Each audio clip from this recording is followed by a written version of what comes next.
Bienvenue dans la deuxième partie de notre voyage à travers l'incroyable histoire de Mireille Mathieu. Dans la première partie, nous avons exploré les premiers pas de Mireille, son ascension fulgurante sous la direction de son mentor, Johnny Stark, et l'importance de leur lien unique. Nous avons vu comment il a façonné sa carrière et l'a protégé des tumultes du monde du showbiz. Mais l'histoire de Mireille ne se résume pas à la gloire et au succès. Le figuier en fleurs, ses amours silencieux, et ses choix personnels viennent ajouter une profondeur émotive à son héritage. Dans cette deuxième partie, nous allons découvrir un autre aspect de son parcours, comment elle a traversé les épreuves de sa vie privée, comment elle a choisi de se consacrer à son art, et la manière dont elle a préservé son silence tout en offrant au monde sa musique inoubliable. Restez avec nous pour en savoir plus sur cette femme, sa vie et son incroyable héritage. Abonnez-vous, likez la vidéo et suivez notre chaîne pour ne rien manquer de la suite de l'histoire de Mireille Mathieu. La perte de Johnny Stark, en 1989, plonge Mireille Mathieu dans un abîme de solitude. Plus qu'un simple manager, il était son pilier, celui qui lui avait montré comment naviguer dans un monde de célébrités tout en préservant son intimité. Après sa mort, les projecteurs se sont intensifiés, mais, paradoxalement, le silence qui entourait sa vie personnelle est devenu de plus en plus pesant.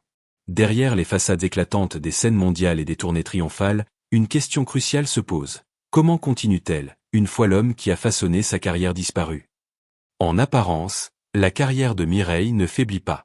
Son travail demeure impeccable, les concerts se suivent, les disques s'enchaînent, mais une nouvelle forme de solitude l'envahit. Le silence de sa vie privée, auparavant un choix conscient, devient un fardeau difficile à porter. Sa discipline reste inébranlable. Elle se raccroche à sa musique, à son art, mais tout ce qui l'entoure semble de plus en plus régi par un vide profond.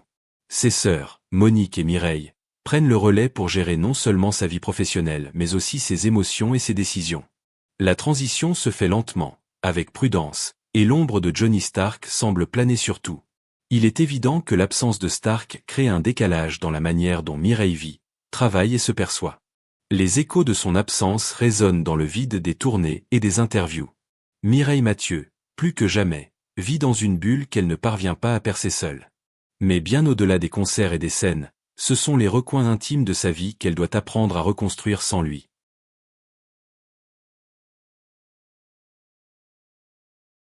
Dans cette période de reconstruction personnelle, les amours jouent un rôle paradoxal. Loin des projecteurs, mais également à l'abri du regard du public, Mireille fait face à des propositions de relations amoureuses. Mais chaque fois que l'amour lui demande un compromis, elle choisit sa voie. Au début des années 1980, Mireille se lie à un homme d'affaires riche et élégant. Un homme qui, en apparence, semble tout avoir pour la rendre heureuse. Il la fiance avec des rêves de compromis et d'une vie plus tranquille, loin de la scène. Mais à l'aube du mariage, 3 jours avant l'union prévue, Mireille prend une décision qui, une fois encore, redéfinit son existence. Elle met fin à la relation, dans le silence, sans drame, sans éclat. La raison de cette rupture est simple mais dévastatrice pour le futur de leur relation. Il lui demandait d'arrêter de chanter. Pour Mireille, ce n'était pas négociable. Elle choisit sa musique, son art, sa liberté sur un amour qui exigeait une caution personnelle trop coûteuse. Quelques années plus tard, une nouvelle histoire d'amour se dessine. Olivier Masson, un expert en cosmétiques, membre influent de la maison Guerlain, croise sa route. Ensemble, ils partagent des moments complices, et un mariage semble même envisagé. Mais, une fois de plus, l'histoire se termine sans éclat, dans un silence presque assourdissant. Mireille, malgré les promesses et les rêves de vie commune, choisit une fois encore de sacrifier sa vie personnelle pour préserver sa carrière, sa voix, qui reste son seul compromis, celui qu'elle ne pourra jamais abandonner. Dans l'un comme dans l'autre de ses amours avortés, le moteur de ses décisions reste le même, la musique, l'art qu'elle incarne et qui a façonné sa vie entière. Les compromis amoureux qui auraient pu l'éloigner de ce monde sont impossibles à accepter. Chaque fois que l'amour exigeait un sacrifice, Mireille Mathieu choisissait de ne pas abandonner la scène, de ne pas abandonner sa voix. Pour elle, l'amour pouvait se faire sans condition, mais son art en était une indivisible. À mesure que le silence de sa vie personnelle se fait plus lourd, une autre forme de silence s'installe dans la carrière de Mireille. Le figuier en fleurs, une chanson inédite qui naîtra des non-dits, viendra briser ce silence d'une manière inattendue, à la fois douce et poignante. Mais avant que le monde découvre la vérité cachée dans les mélodies qu'elle chante, un dernier fragment de son passé devra être révélé. Un passé marqué par un amour de jeunesse qu'elle n'a jamais oublié, mais qu'elle n'a jamais osé affronter. Comment Mireille a-t-elle transformé ce silence en une confession ultime? Le figuier, ce symbole, ce lien discret mais puissant avec son passé, prendra bientôt vie d'une manière que personne n'aurait imaginée. Mais avant cela, il faut explorer comment cette partie cachée de son histoire, restée dans l'ombre pendant tant d'années, a été lentement révélée. Avant que Paris, l'Olympia, et les scènes du monde entier ne deviennent la réalité de Mireille Mathieu, il y avait Jean-Louis. Ce n'était pas un homme de lumière, ni une figure publique, mais un menuisier discret d'Avignon, un homme modeste, humble, qui n'avait aucune intention de se faire connaître. Mais il avait un rôle essentiel dans la vie de Mireille. Jean-Louis, ami d'enfance, était bien plus qu'un simple compagnon de jeunesse. Il était celui qui, dans les moments les plus simples de sa vie, était là. C'est lui qui, tout d'abord, l'a encouragé à participer à l'audition de l'émission Jeux de la chance en 1965. Un geste silencieux mais essentiel. Il n'a pas cru seulement en sa voix, il a cru en elle, en cette petite fille du Sud qui rêvait de conquérir le monde avec son talent. Ce n'était pas un geste de grandiose ambition, mais celui d'un ami fidèle, croyant en ce que Mireille pouvait devenir. Une petite graine plantée dans un sol simple, mais fertile, et qui allait bientôt donner des fruits inattendus. Jean-Louis n'a jamais cherché à se placer dans le reflet de Mireille, ni à utiliser son amour ou son affection pour accéder à un monde dont il ne faisait pas partie. Il était l'ombre silencieuse de son succès, celui qui la soutenait sans jamais demander. Au fil des années, entre 1965 et 1974, une correspondance particulière naît entre Jean-Louis et Mireille. Leur relation n'est pas faite de grands gestes, ni d'apparitions publiques, mais d'un lien plus intime, tissé de mots simples, de nouvelles discrètes, mais profondément sincères. Jean-Louis n'écrivait pas pour demander ou exiger quoi que ce soit. Ses lettres étaient des encouragements, des témoignages de fierté silencieuse, mais aussi de soutien. Il n'était pas là pour faire parler de lui, mais pour écrire à celle qu'il avait vue grandir, celle dont il était l'ami fidèle. Chaque lettre était un réconfort discret, un souvenir de l'enfance partagée, et une manière de dire « je suis là, même quand tu es loin ». Mireille a gardé ces 32 lettres manuscrites, comme un trésor intime. Elles sont toutes rangées dans une boîte en bois gravée du nom « Régna ». Ce n'était pas un nom qu'elle partageait avec le monde, c'était un espace secret, un endroit où Jean-Louis restait figé dans le temps, comme l'ami d'avant, celui qui savait exactement qui elle était avant que le monde ne vienne la changer. Jean-Louis, lui, n'a jamais quitté Avignon. Il est resté là, fidèle à sa ville natale, à sa famille, et à sa vie modeste de menuisier. Il ne s'est jamais marié, n'a jamais cherché à fonder une famille. Son amour pour Mireille, bien que silencieux, n'a jamais cessé d'être présent. Il n'avait pas besoin de plus. Il était l'ancrage, un point de stabilité dans un monde qui tournait à une vitesse folle pour elle. En 2018, Jean-Louis est décédé discrètement. Il n'a pas fait de vagues, pas d'annonce grandiose, pas de proclamation. Son dernier geste, simple mais poignant, fut de léguer toutes ses économies à une association de musique pour enfants défavorisés, en hommage à la petite fille qui chantait dans sa rue, à la jeune artiste qu'elle était devenue. Ce dernier acte est le reflet de son amour silencieux et infiniment loyal, celui qui ne cherchait rien en retour, mais qui, dans son cœur, savait que la musique de Mireille avait un pouvoir plus grand que tout. La dernière trace de Jean-Louis dans la vie de Mireille se trouve dans une lettre qu'il lui a écrite avant sa mort. Il lui a dit « Si un jour tu reviens à Avignon, va voir le figuier qu'on a planté ensemble. » C'était une phrase simple, mais d'une puissance émotionnelle incomparable. Ce figuier représentait leur jeunesse, leur complice discret, un symbole de leur amitié et de leur histoire commune. Dans cette lettre, Jean-Louis lui confiait non seulement un souvenir, mais aussi un lien secret qu'elle devrait trouver un jour. Un figuier qui, comme leur relation, avait persisté dans le temps, grandissant sans bruit, à l'ombre des éclats du monde. En 2022, Mireille, alors qu'elle fouillait dans ses affaires personnelles, retrouva cette lettre oubliée. Lorsqu'elle la lut, les larmes montèrent à ses yeux. Le figuier était toujours là, dans le jardin d'Avignon, mais ce n'était pas simplement un arbre. C'était un témoignage vivant de tout ce qu'elle avait laissé derrière, mais qu'elle n'avait jamais vraiment quitté. Elle pleura en retrouvant ce message d'un homme qui avait été son ancre dans un monde qui ne cessait de changer. En revoyant ces mots, elle comprit enfin ce qu'il voulait lui dire. Le figuier, tout comme Jean-Louis, avait survécu au temps, en silence, mais toujours fidèle. Mais le figuier n'était pas qu'un simple symbole de l'amour caché de Jean-Louis. Il devint le pivot autour duquel Mireille allait devoir tourner un nouveau chapitre de sa vie, où le silence de son passé se transformerait en une confession publique. Le monde allait enfin découvrir ce qu'elle avait caché pendant toutes ces années. Le figuier, en fleurs, allait finalement s'épanouir, mais ce n'était pas simplement un hommage au passé.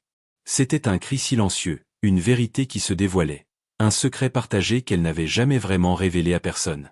Mais avant cela, il fallait que Mireille fasse face à sa propre vérité, une vérité qui avait été longtemps enterrée. Le figuier en fleurs deviendrait la métaphore ultime de son silence transformé en révélation. Un moment unique qu'elle allait offrir à un public qui ne l'avait jamais vue sous ce jour-là. Le concert avait tout d'un événement grandiose, dans l'immensité des arènes de Nîmes, un lieu mythique où l'histoire et la musique se rencontrent. La foule est en effervescence, les projecteurs brillent, et Mireille Mathieu brille, comme à son habitude, avec la majesté d'une icône incontestée. Mais au milieu de ce spectacle soigné et réglé comme du papier à musique, elle fait quelque chose de totalement inattendu. Elle s'arrête, interrompt le cours du spectacle, et annonce qu'elle souhaite chanter une chanson qu'elle n'a jamais interprétée sur scène auparavant, Le figuier en fleurs. La chanson résonne dans l'air chaud des arènes, un mélange de simplicité et de puissance émotionnelle. Les paroles sont intimes, mais elles frappent comme un éclair dans la nuit. Mireille chante, et c'est comme si, pour la première fois, la scène n'était pas un endroit pour afficher la perfection, mais pour livrer une vérité personnelle. Elle murmure à l'audience. Je n'ai jamais dit je t'aime à voix haute, mais je t'ai porté en silence toute ma vie. C'est comme si tout ce qu'elle avait gardé enfoui pendant des années, dans les recoins les plus intimes de son cœur, se libérait d'un coup. Les paroles semblent briser le silence qu'elle s'était imposé pendant des décennies, et cette chanson, née du passé, devient enfin l'aveu qu'elle avait toujours évité de faire. Le figuier en fleurs est la métaphore d'un amour jamais exprimé, d'un lien secret qui a vécu à l'ombre du monde, comme cet arbre qui, silencieux et patient, a prospéré dans son jardin. Lorsque la chanson se termine, le silence qui s'abat sur le public est lourd de signification. Un silence plein de compréhension, mais aussi de révélation. Ceux qui connaissent un peu l'histoire de Mireille comprennent immédiatement. Le figuier qu'elle évoque n'est pas un simple symbole. Il existe vraiment. À Avignon, dans un coin tranquille de la ville, un arbre porte l'empreinte de son passé, celui de son ami d'enfance, Jean-Louis, qui l'avait encouragé à poursuivre son rêve tout en restant dans l'ombre. Le figuier, qui était resté invisible pour le monde, devient l'incarnation de tout ce qui avait été gardé secret dans le silence de la vie de Mireille. Ce n'était pas simplement une chanson, c'était une révélation publique. Une libération des années de retenue, une confession faite non pas avec des mots, mais avec de la musique. Mais après cette performance poignante, Mireille prend une décision aussi soudaine qu'inattendue, elle refuse toute interview. Les journalistes, avides de réponses, la suivent dans les coulisses, mais elle se contente de cette réponse laconique, mais tellement éloquente. Ce que j'avais à dire, je l'ai chanté. Les paroles de la chanson suffisent, car elle raconte tout ce qu'elle n'a jamais dit à haute voix. À ce moment-là, Mireille Mathieu est plus qu'une chanteuse. Elle est une femme qui lève le voile sur ses secrets, ses peines, ses amours silencieux. La chanson Le figuier en fleurs se répand comme une traînée de poudre. Immédiatement, elle devient un phénomène viral. Des versions sont réalisées dans plusieurs langues, en allemand, en italien, en japonais. Mais bien que ces reprises soient appréciées, aucune d'entre elles ne parvient à capturer la douleur silencieuse de l'original. La magie réside dans le fait que Mireille, dans l'ombre de sa propre gloire, a livré la chanson d'un passé enfoui, d'une histoire d'amour qu'elle n'avait jamais partagée. Ce n'était pas juste un hommage à un figuier, mais à un amour qui avait surgi du silence. Cette chanson devient plus qu'une simple mélodie, elle devient le lien entre Mireille et Jean-Louis, un héritage silencieux mais puissant, une œuvre d'art qui incarne un amour intemporel et invisible. Quelques semaines après la révélation, Mireille retourne discrètement à Avignon, sans cérémonie, sans public, juste une visite à l'endroit où tout a commencé. Là, dans le jardin de son passé, elle se rend auprès du figuier. Ce figuier, vieux et penché, avait survécu au temps, tout comme l'amour qu'il représentait. Mireille, touchée par l'intensité de ce moment, prélève une bouture de l'arbre et l'emmène avec elle. Cette bouture devient un dernier souvenir, un symbole de son passé qu'elle garde désormais près d'elle, dans sa maison de Neuilly-sur-Seine. Le figuier en fleurs, ainsi que l'histoire qu'il incarne, devient une part inaltérable de l'héritage de Mireille Mathieu, un héritage silencieux, mais porté par les voix des générations futures qui reprennent son chant. Après cette confession publique, où l'ombre du passé se dévoile enfin à la lumière du jour, Mireille Mathieu prend un tournant dans sa vie et sa carrière. Mais ce cheminement est loin d'être terminé. La rencontre avec le passé est un début, non une fin. Ce voyage à travers les souvenirs et les révélations va désormais mener Mireille vers une nouvelle étape. Une dernière tournée s'annonce, une série de concerts qui sera bien plus qu'un simple au revoir. Ce sera un merci à ceux qui l'ont soutenu tout au long de sa carrière et un regard tourné vers l'avenir. En 2025, un anniversaire particulier se profile à l'horizon. Mireille Mathieu fête ses 80 ans. Un siècle de vie pour une icône de la chanson française. Plus de 100 millions de disques vendus à travers le monde, des concerts donnés dans plus de 50 pays, et une carrière marquée par une éternité de succès. Sa voix, universelle et immortelle, a traversé des frontières linguistiques et culturelles, chantée en 9 langues. Mireille n'est pas seulement une star, elle est une légende vivante, une figure de la culture qui a incarné pendant des décennies l'élégance de la chanson française. Et pourtant, à 80 ans, Mireille ne se contente pas de rester dans l'histoire. Elle choisit de continuer à créer et à partager son héritage d'une manière bien plus intime. La Mireille Mathieu que le monde connaît est bien plus qu'une chanteuse, elle est un modèle de persévérance, de dévotion à son art et de résilience face aux épreuves. Et alors que ses années de gloire commencent à se transformer en une légende vivante, elle prend un tournant important. L'anniversaire est non seulement un hommage à sa carrière, mais aussi l'occasion d'ancrer son héritage dans le présent et dans l'avenir. Pour marquer ce moment charnière, un lieu exceptionnel ouvre ses portes à Avignon, la ville de son enfance, un lieu dédié à sa vie et à son œuvre. Il ne s'agit pas d'un simple musée, mais d'un espace vivant, un sanctuaire de transmission où ses archives, photographies et souvenirs sont mis à l'honneur. Mais ce n'est pas tout. Le cœur de cet espace est un jardin, un lieu de rencontre et de création, où des descendants du figuier qu'elle a tant chéri seront plantés, symbolisant l'ancrage de Mireille dans le sol de son passé tout en regardant vers l'avenir. La mission de cet espace est claire, offrir une opportunité aux jeunes issus de milieux modestes, passionnés par la musique, de se former. Mireille veut transmettre non seulement son amour de la musique, mais aussi ses valeurs, la persévérance, la dévotion et l'idée que, malgré les obstacles, tout est possible. Elle déclare : « Je ne veux pas que ma voix soit un souvenir. Je veux qu'elle soit un passage. » Ces mots résonnent comme une invitation à la transmission. Mireille ne se contente pas de laisser derrière elle une carrière en or, elle veut que son héritage musical se poursuive dans les voix des nouvelles générations. L'espace Mireille Mathieu devient ainsi un carrefour, un lieu de rencontre entre le passé et le futur, où la musique n'est pas seulement un art, mais une méthode de transmission et d'épanouissement personnel.